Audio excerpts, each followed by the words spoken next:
Hey everyone, welcome back. I'm Libby DeLucian, the force behind WootRecruit, the only recruiting program designed specifically for the high turnover industries like cleaning, lawn care, construction. If you're a service-based business, we are your go-to solution. And I want to introduce a very special guest today on this episode. It's Martha Woodward. I always feel like I'm going to say your last name wrong. Woodward. And just introduce yourself briefly and we're going to jump right in. Okay. All right. Name's Martha Woodward, and I came from a healthcare background, opened a cleaning business, had that cleaning business for 13 years, and it was in a different state. So I had to learn early on how to be an absentee owner. And then I also co-founded quality driven software to help solve some of my employee needs and quality problems that we were having. We couldn't have a greater person on here on this episode to talk about hiring or employee problems. Martha's the owner of Quality Driven, which was made specifically for those problems, or at least measure those problems. Right. So she created Quality Driven, which is kind of like where WootRecruit came from. I saw a need. I was trying to fix it on my own, or I was trying to fill that gap, right? That an ATS doesn't fill, or a recruiting agency versus what we do. So that's how I created the solution, which then turned into WootRecruit. You kind of did the same thing with Quality Driven. So, yeah, we were doing it on Google Sheets and spending, anywhere from 3 to 5 hours a week doing it by hand. That's crazy to think. Like we're so similar. Yeah. Yeah. Yep. In that aspect. And so that's how, to me, that's a great go-to when I'm looking for a solution, because like Martha's not selling a theory. It's an actual process that was made for, a service-based company that we know works. I know it works because we use it. So Martha, I want to dive into could be a sensitive or funny or bad topic / question. What do you feel was like your number one hiring mistake? Like, can you recall the story, the hire? So I would say those first few years, I very much hired whoever would take a cleaning job. I mean, I honestly feel like that's probably true. I'm sure in my mind, I was trying to be somewhat particular. And maybe I looked at their employment history or something like that. But I would say for the most part, when they interviewed, if they had a personality that I liked, then I tended to hire them. And I mean, that's just being honest, that the personality would win. Um, and I'll tell you this too, Libby, that I even to my final days with the mate service, I would say that I never was great at hiring. I mean, we were much better, but I still had those people get through that were not a right fit for our company. I was just so much better at getting them out quickly. So, yeah, but in those early days, I remember I had people who I should tell this, but it's true. I had people who were like in between the jobs, Yep. and I was so naive. I really didn't know some of this stuff. And so I would find out some of that after the fact. But I mean, a lot of it is I was keeping yahoos. I was keeping people who had no business being in the company in those early days. And so, no telling, as far as letting the wrong people through. Um I remember one lady that ended up costing us a lot of money. She was I probably didn't interview her, but I'm not sure that I would have caught it either. She was a professional workers' comp claimer. And so she came in and she had cleaning experience and so forth.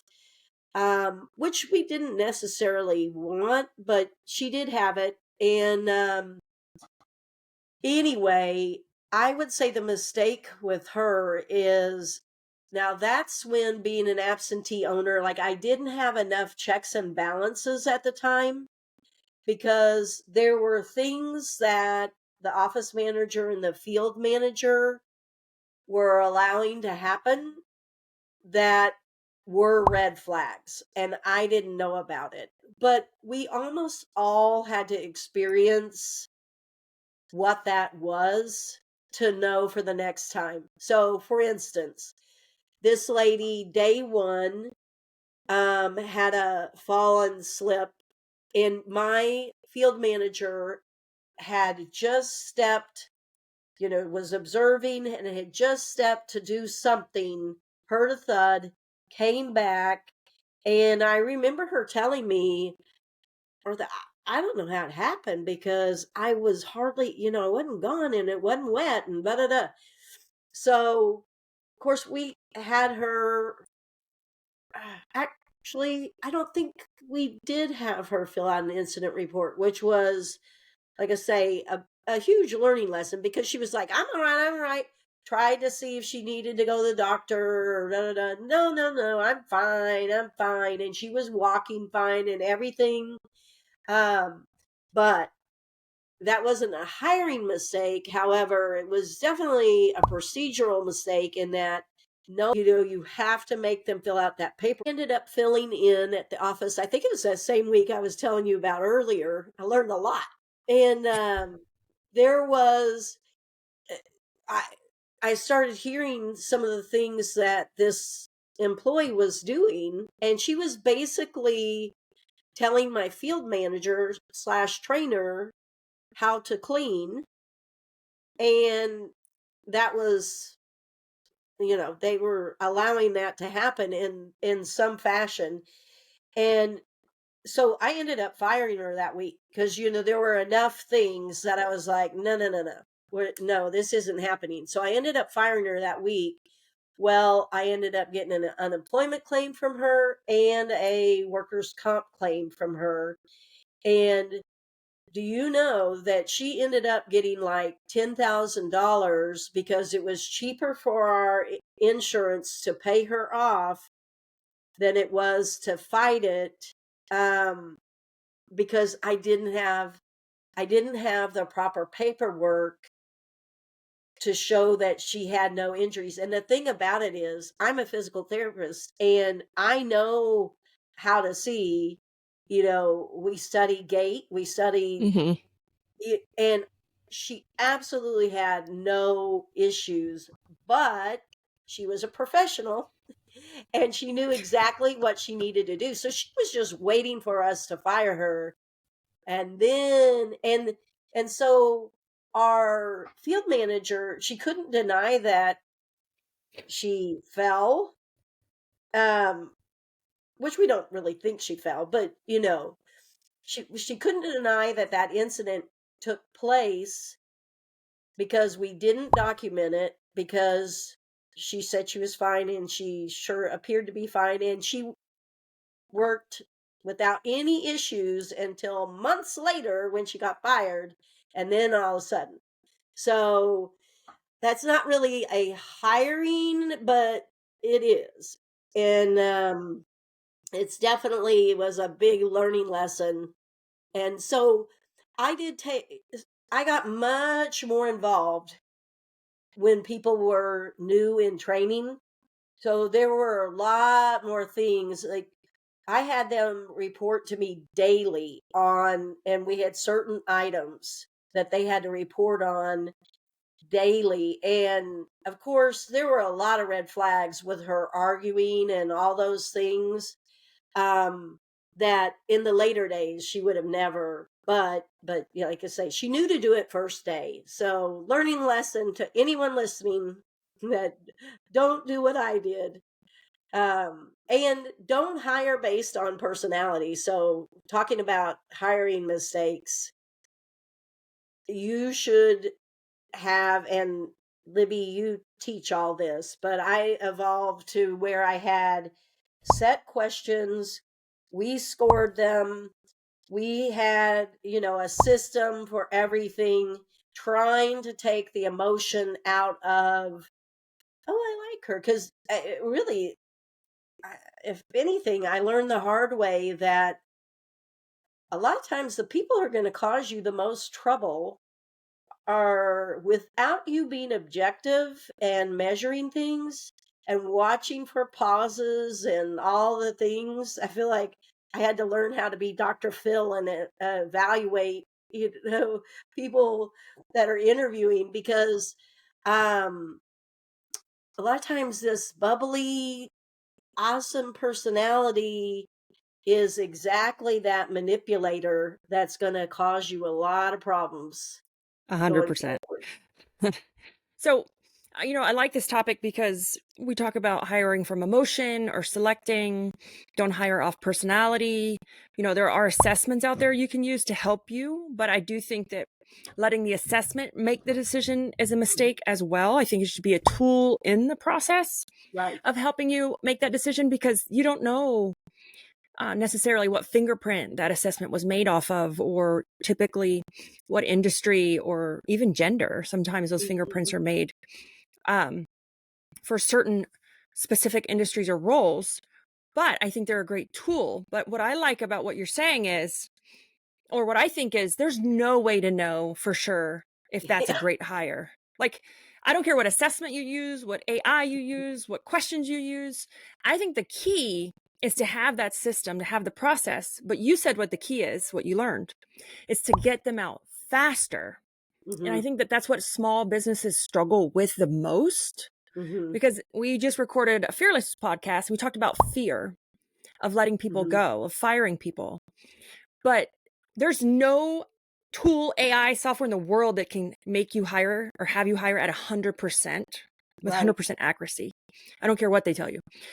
But the key is to get them out or have measurables. So, Mhm. Martha, with QDS or your experience in building this software, what are some things that we can measure as business owners to help measure if that is a good employee, and whatever good means to us? Is that quality? Is that culture? What are some tips? What do you, Yeah. because you do a culture class. I've seen your culture Yeah. classes. Um, so after we had put in like a lot of our reward and recognition so that we were highlighting the behavior we wanted, after we got consistent with our policies and so forth, and we had actually beefed up our training program, but what I noticed is I would still have a significant number go through training, and within those first few weeks have problems. And so I remember going to my trainer and saying, my field manager was my main trainer, and I remember going to her and I said, "What the heck? Why?" I'm like, this is a lot of time and money, and I was dedicating, a trainer to a trainee. And I'm like, this is a lot of time and money, and they're still getting out and having as many problems as I feel like, as if they were just learning beside somebody. And she was like, I don't know. I mean, we're doing it, and we were keeping logs. So I made her show me the logs, and I found when I was looking at the logs that there were lots of inconsistencies. For example, at the time we were requiring like 3 perfect bathroom cleanings or 3 perfect kitchen cleanings. But when I would go look at the logs, it might have taken that person 20 something times to get those 3 perfects. So that was an aha moment for me, because I was like, okay, so that means 17 of those times wouldn't have passed with a picky customer.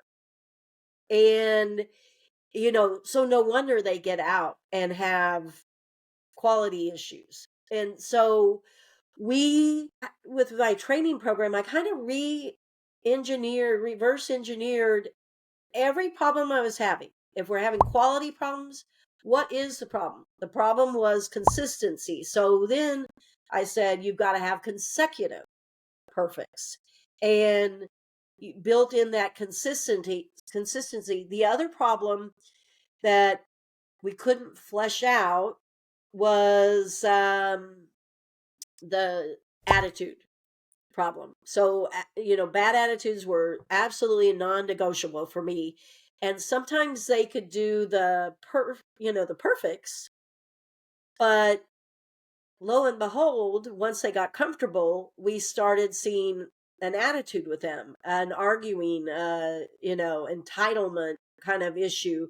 So, um, Derek Christian was the first person I heard talk about this, where we actually started planting some scenarios in our training to try to evoke an attitude.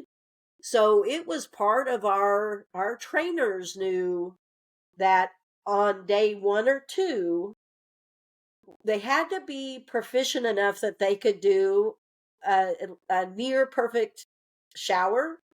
But once they were where they could do a near perfect shower, we could say, hey, you missed a spot, even if they didn't.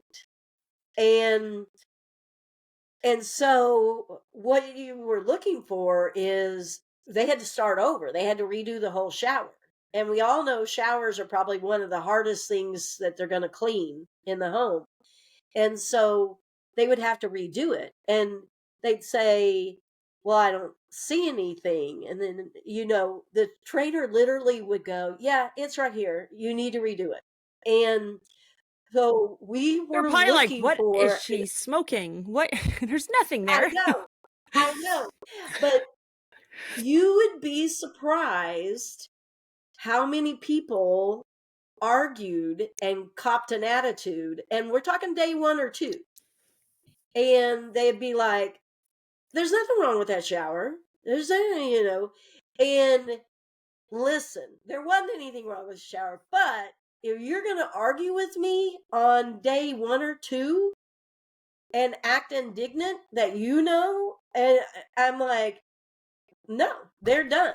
And so we had a few things like that we inserted, and we would tell them after the fact and say, okay, I got it, because we didn't want them to think that we were crazy. And but we would tell them down the road that we guard our culture so tight, and it's imperative that we don't have bad attitudes in here. So, yeah, that was your test. But we we did. And it was a little bit fun, uh especially if they did what we were trying to get out of them.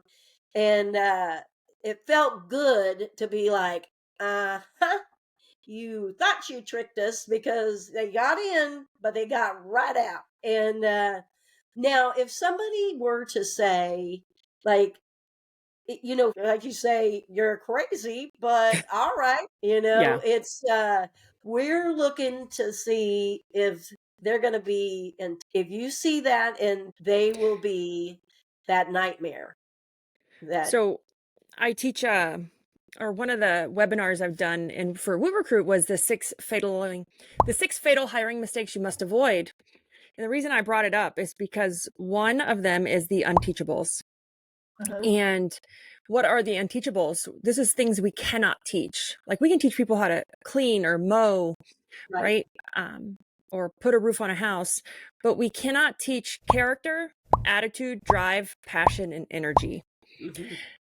And when I heard you talk about this story, I went to the 5 unteachables. It's Yeah. attitude. You cannot teach attitude.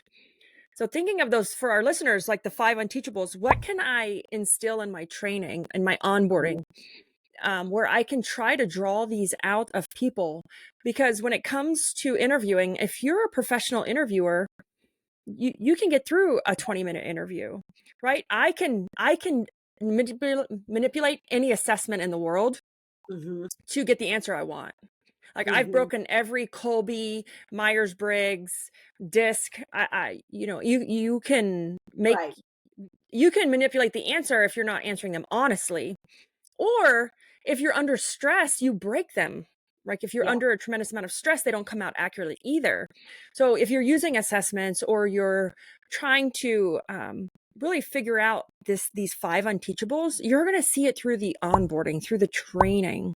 Mhm. And there we can't be scared if we see these to then part ways. And I think sometimes that fear gets in the way, or the thought of having to start over. Like, oh my God, I have to go I know. post on It's Indeed again.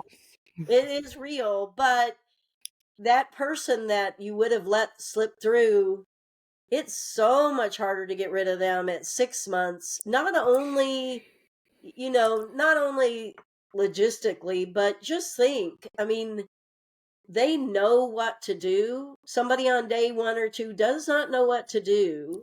And you're the void of losing somebody after they've been independent for 6 months versus the void of somebody day 1 or 2 is just so much easier, and you're just not attached, and it's the time to do it. And you know what, Martha? I'm glad you brought that up because it doesn't impact culture as much either. Right.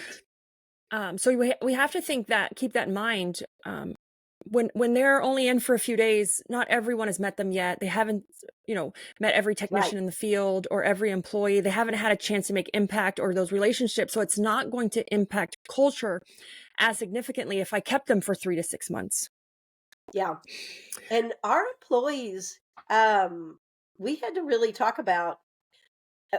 We actually had to kind of let them in on what we were doing because we discovered that they thought we had a bunch of people who started and didn't like. I mean, unless they were with that particular team, they thought they were starting and then didn't like it. And then that's demoralizing because your current staff's going to start thinking, well, why is everybody leaving? And is this a bad job? And blah, blah, blah. So we really had to have a talk with everyone and say, and I did talk to them often about, I felt like I had 2 primary jobs. One is to get the marketing side, to get the leads, the client leads in and the applicants in. And my other primary job was to protect our culture. And that, and I really I made them wear it like a badge that if you're here, you're awesome. I mean, I didn't, not those little corny terms, but I let them in on we're strict. And yes, we used to keep warm bodies, but we don't anymore, that we're really strict, and you guys are like the upper echelon. You are who everybody wishes they could have. And that's the only people we want working with you. And they got to where they really appreciated it. So, guys, well, that's a wrap for today's episode. I'm Libby DeLucian, and I want to thank Martha for helping us and guiding us through the ins and outs of effective recruiting and retention and culture when it comes to this game we call business or hiring, recruiting, whatever you want to call it. Everybody calls it something different. I just want to remind our listeners that transforming your hiring isn't a myth. It's reality within reach. For more insights and strategies, make sure to subscribe and follow us. Until next time, keep pushing those boundaries of what you thought was possible when it comes to hiring and recruiting. Let's make recruitment in your business your superpower. See you on the next episode.